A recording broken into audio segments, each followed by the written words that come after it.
90% মুসলমানের বাংলাদেশে একজন বেহিজাবি প্রাক্তন নারী প্রধানমন্ত্রী, যিনি একজন বিধবা ছিলেন, তারপরেও যিনি রঙিন শাড়ি পরতেন, তার কেটাদুরস্ত ফ্যাশন মেনটেন করতেন, তার জানাজায় লক্ষ লক্ষ মানুষ ভিড় জমালো, শোক জ্ঞাপন করলো। এটা যেটা প্রমাণ করে যে ভারতের হিন্দুত্ববাদীরা বা বাংলাদেশের উগ্র ইসলামিক মৌলবাদীরা বাংলাদেশের সংস্কৃতি নিয়ে যে চিত্রটা গড়ে তুলেছে, জনমানুষের চিন্তা ভাবনার সাথে, সাধারণ বাংলাদেশিদের চিন্তা ভাবনার সাথে তার হয়তো খুব একটা সম্পর্ক নেই।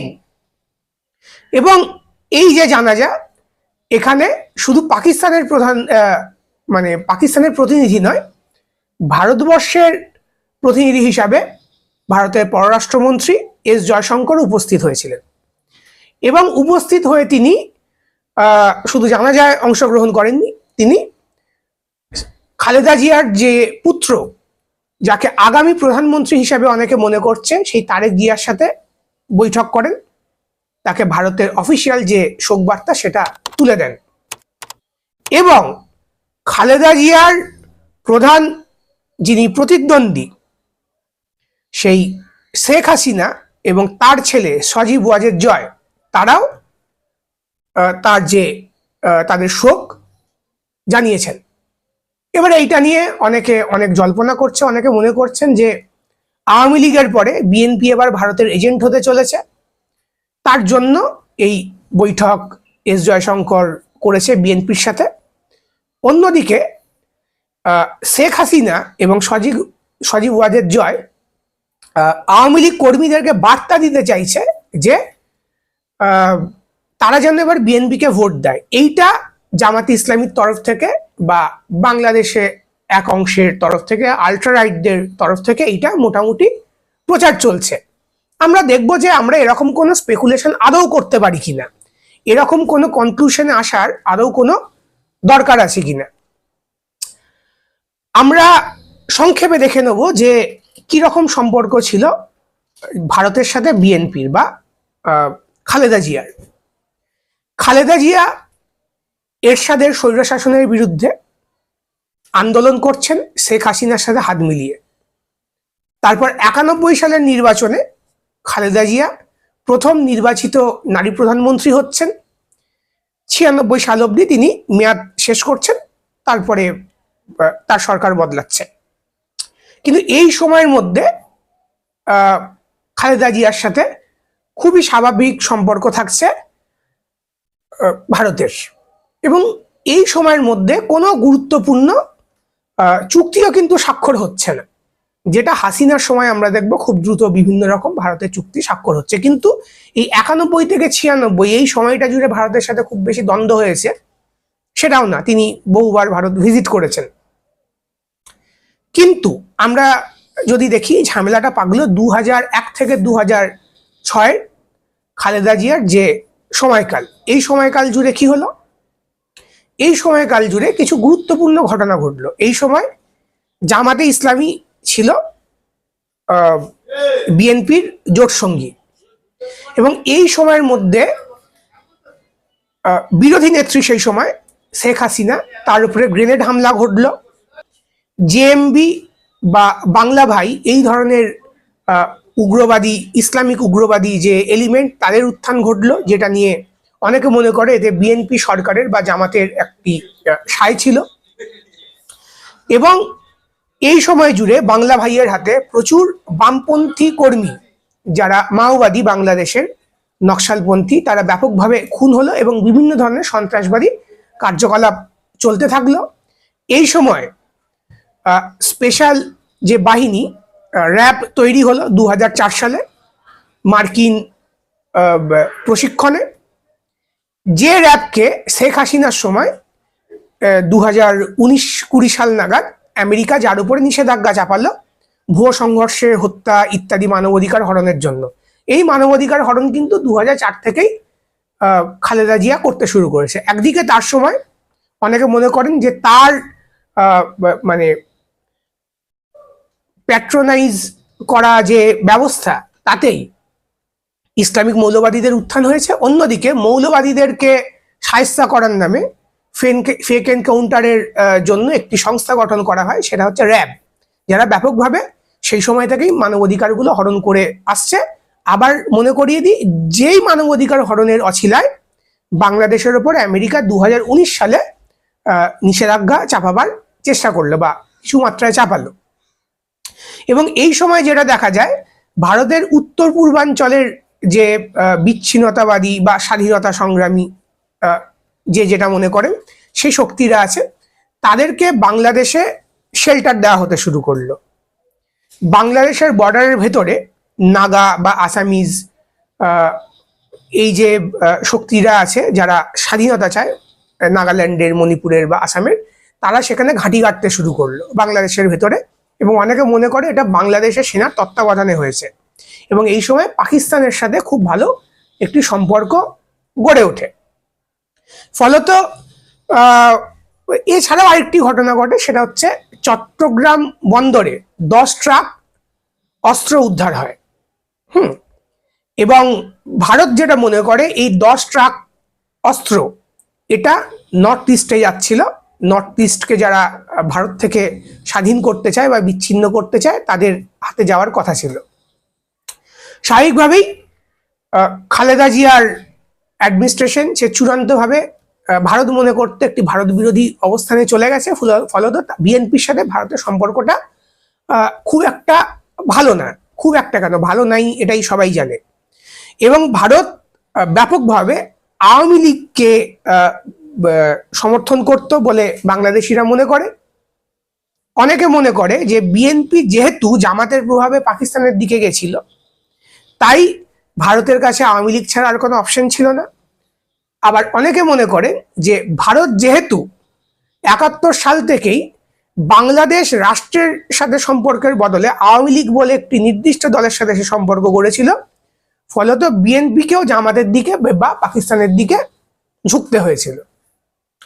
তো এরকম একটা পরিস্থিতিতে আমরা মোটামুটি যেটা বুঝতে পারছি সম্পর্কটা খুব একটা ভালো না। কিন্তু 2012 সালে 2009 সালে যখন শেখ হাসিনা আবার ক্ষমতায় আসছেন, তারপরে শেখ হাসিনার মতামতকে গুরুত্ব না দিয়ে 2012 সালে মনমোহন সিং খালেদা জিয়াকে ঢাকায় মানে দিল্লিতে ডেকে পাঠাচ্ছেন, আমন্ত্রণ জানাচ্ছেন।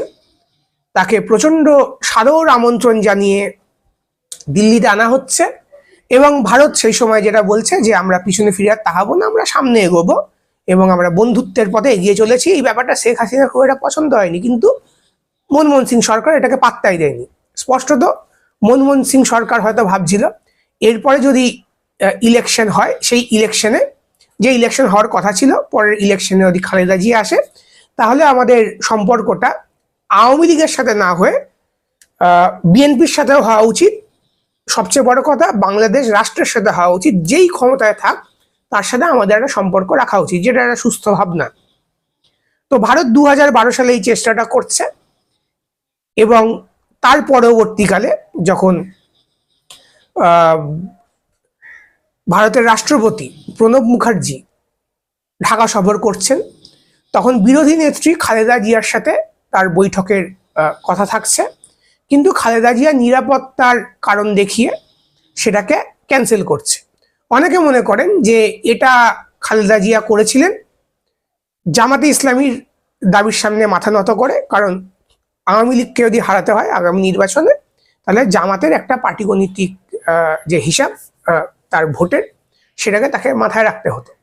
তো যাই হোক, মোটামুটি ভারত বিএনপিকে বিশ্বাস করে না, এটাই হচ্ছে ঘটনা। বিএনপি নিজস্ব যে রাজনীতি তৈরি করেছে, সেখানেও ভারত বিরোধিতাই তার মূল এজেন্ডা ছিল। কিন্তু 5ই আগস্ট যে ঘটনা ঘটলো, যেটাকে বাংলাদেশের মানুষ 36শে জুলাই বলে জানে, শেখ হাসিনা পালিয়ে এলো ভারতে। এবং শেখ হাসিনা শুধু নয়, আওয়ামী লীগের নেতাকর্মীদের একটা বড় অংশ ভারতে বসে আছে। এই সময় অনেকে মনে করছে যে এমনি এমনি এখানে বসিয়ে রাখা হয়নি আওয়ামী লীগকে বা আওয়ামী লীগের যিনি সর্বোচ্চ নেত্রী শেখ হাসিনাকে। আমরা যেটা দেখতে পাবো যে এই যে এস জয়শঙ্কর গিয়েছেন, এখানে শুধু কিন্তু বিএনপির সাথে তিনি বসেননি, তার সাথে তিনি জামাতের আমিরের সাথেও বসেছেন। অনেকে বলছেন এটা সিক্রেট মিটিং ছিল, সুতরাং শুধু বিএনপির সাথে গিয়ে বসা হচ্ছে না, জামাতের সাথেও বসা হচ্ছে। এবার অনেকে মনে করেন যে জামাত যেহেতু ইসলামিস্ট, তাই জামাতের সাথে কোনো রকম সম্পর্ক ভারত গড়তে চায় না।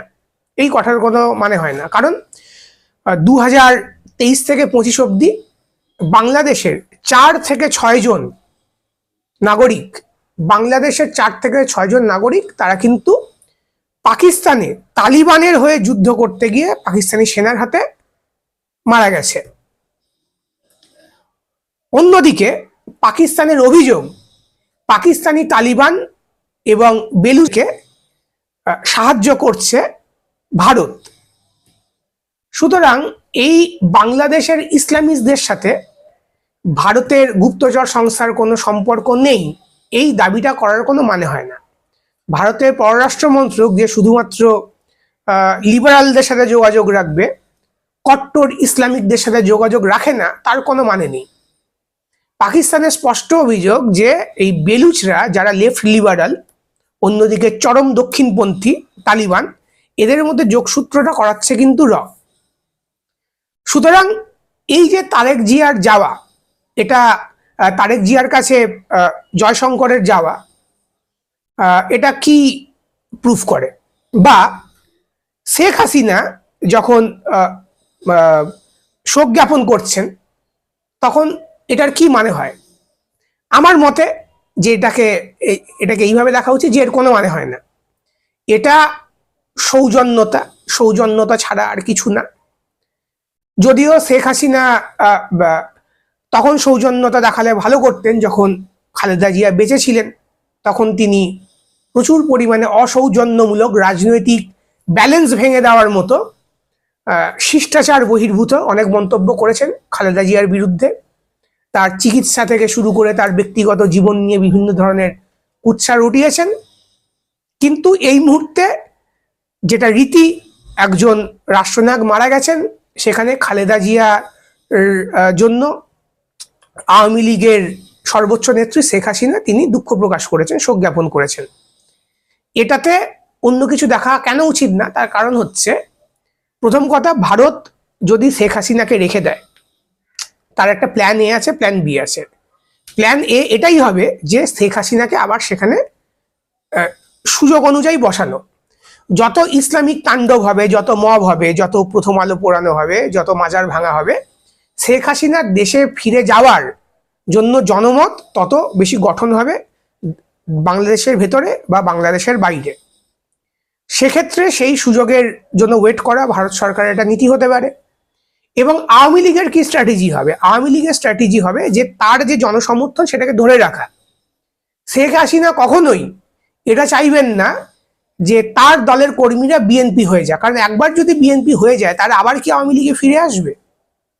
আওয়ামী লীগের এখনো পর্যন্ত যে অংশটা আছে, ভোটার আছে, কর্মী আছে বাংলাদেশে, তারা যদি একবার বিএনপি হয়ে যায়, তাদেরকে আবার রিভাইভ করা, ফেরত আনা একটু কষ্টকর হবে। সুতরাং আওয়ামী লীগ চাইছে যে নিজে ফেরত না আসে বিএনপিকে ক্ষমতায় আনা। এটা কোনো বুদ্ধিমানের কাজ নয়। কারণ হচ্ছে, আওয়ামী লীগ যখন ক্ষমতায় ছিল, তখন তারা বিএনপির ওপরে যে অত্যাচারটা করেছে, যে পরিমাণে তাদেরকে জেল হয়েছে, এমনকি সর্বোচ্চ নেতা নেত্রীদের ওপরে যে অপারেশনটা নেমেছে, সেটা বিএনপি আবার তাদের ওপর চাপিয়ে দেবে না, আওয়ামী লীগ মনে হয় না এতটা বোকা। সুতরাং আওয়ামী লীগ এরকম কোনো বার্তা দিচ্ছে, এটার কোনো মানে হয় না। দ্বিতীয় হচ্ছে, জয়শঙ্কর গিয়ে শুধু বিএনপি না, জামাতের সাথেও বৈঠক করেছে, সেই পুরোটাই নাকি সিক্রেট। সুতরাং আলাদা করে বিএনপিকে নিয়ে ভারত কিছু ভাবছে। ভারত এটা ভাবতে পারে যে আগের বারের থেকে যদি শিক্ষা নিয়ে থাকে যে শুধুমাত্র একটি দলের সাথে সম্পর্ক করব না, সামগ্রিকভাবে আমরা সম্পর্ক করব হচ্ছে একটি দেশের সাথে, তার সমস্ত রাজনৈতিক দলের সাথে। সেক্ষেত্রে ভারত সেরকম একটা জেস্চার নিয়ে গিয়ে থাকতে পারে যে তারেক জিয়া হোক বা জামাতে ইসলামী হোক, বিএনপি হোক বা জামাতে ইসলামী হোক, সবার সাথে আমরা আগামী দিনে নির্বাচনের পরে একটা ভালো সম্পর্ক করতে চাই। এটা ভারতের প্ল্যান বি হবে। প্রথম প্ল্যান কি হবে না, আবার শেখ হাসিনাকে সেখানে বসানো, কারণ এতদিন ধরে আওয়ামী লীগের পেছনে যে ইনভেস্টমেন্ট সেটা নিশ্চয়ই ভারত জলে যেতে দেবে না। আর প্ল্যান বি কি হবে, যে যদি নির্বাচন হয়ে যায়, যদি বিএনপি ব্যাপক ভোটে ক্ষমতায় আসে বা জামাত ক্ষমতায় আসে, যদিও বিএনপির আসার সম্ভাবনাটাই বেশি, মানে প্রচন্ড রকম বেশি, যখন এটা চলে আসবে তখন যে আসবে তার সাথেই যাতে একটা ভালো সম্পর্ক করা যায় তার জন্য আগে মাঠটাকে সাজিয়ে রাখে, এটা ভারতের প্ল্যান বি হতে পারে। সুতরাং বিএনপির রাজনীতির মূল ভিত্তিটাই হচ্ছে ভারত বিরোধিতা, ছিল জামাতেরও তাই, এবং ভারতের কাছে প্ল্যান বি হিসাবে এই দুজনের মধ্যে একজনকে বেছে নেওয়া ছাড়া আর কোনো অপশন নেই। যদি আবার বিএনপির দিকে যায় তাহলে আবার আওয়ামী লীগকে সমর্থন করার জন্য যে পরিস্থিতিটা তৈরি হয়েছে সেই পরিস্থিতি আবার তৈরি হয়ে যেতে পারে।